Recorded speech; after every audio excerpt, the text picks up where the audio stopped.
Starting পয়েন্টে রয়েছে, এখানে দেখতে পাচ্ছেন এই ছবিটা। এই মূর্তিটা হচ্ছে, এই মূর্তি গোয়ার প্রথম মুখ্যমন্ত্রী দয়ানন্দ বি বন্দ্যোপাধ্যায়, দেখতেই পাচ্ছেন 1963 থেকে 1973। দয়ানন্দ বি বন্দ্যোপাধ্যায়ের মূর্তি। এর ঠিক ডান দিকে রয়েছে Calangute residency Goa tourism development corporation লিমিটেডের।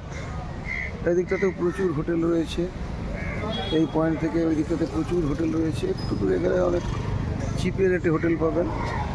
এই দিকটাতে হোটেল রয়েছে এবং এখান থেকে ওই বাঁ দিকটায় ঢুকে যান। বাঁ দিক থেকে সামনের যে বিল্ডিংগুলো দেখছেন, ওই বিল্ডিং থেকে বাঁ দিকে একটু ঢুকতে গেলেও প্রচুর হোটেল রয়েছে। তবে একদম প্রপার এই জায়গাটাতে হোটেলের রেট প্রচুর। আমরা এই জায়গাটাতেই রয়েছি। এখানে আমাদের রুম 5,500 টাকা করে ভাড়া, ডবল রুম। তো 3,000, 3,500, 2,500 এখানে ভাড়া প্রচুর বেশি।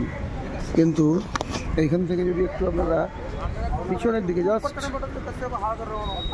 500 মিটার বা 1000 মিটার যদি পিছিয়ে যান, তাহলে 1,000-1,500 টাকায় প্রচুর রুম পাবেন, প্রচুর।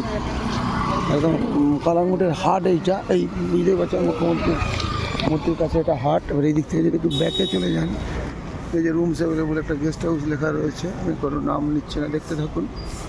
তো এইগুলোতে হোটেলের ভাড়া একটু কমতে থাকবে। একটু যদি পিছিয়ে আসেন, প্রচুর হোটেল। আমি যে রাস্তা দিয়ে হাঁটছি, অর্থাৎ ওই দেখছেন এটা মেন পয়েন্ট থেকে হেঁটে হেঁটে আসছি, এই রাস্তা দিয়ে যদি একটু পিছনের দিকে যেখানে ট্যাক্সি স্ট্যান্ডটা রয়েছে, এখান থেকে যদি আর একটু পিছনে যান, RBL ব্যাংকের কাছাকাছি যদি হোটেল নেন, অনেক সিচুয়েটে হোটেল পাবেন। এই গেঞ্জি রয়েছে, এগুলোর রেট কম। দেখতে থাকুন, ততক্ষণ সুস্থ থাকুন, ভালো থাকুন, নমস্কার।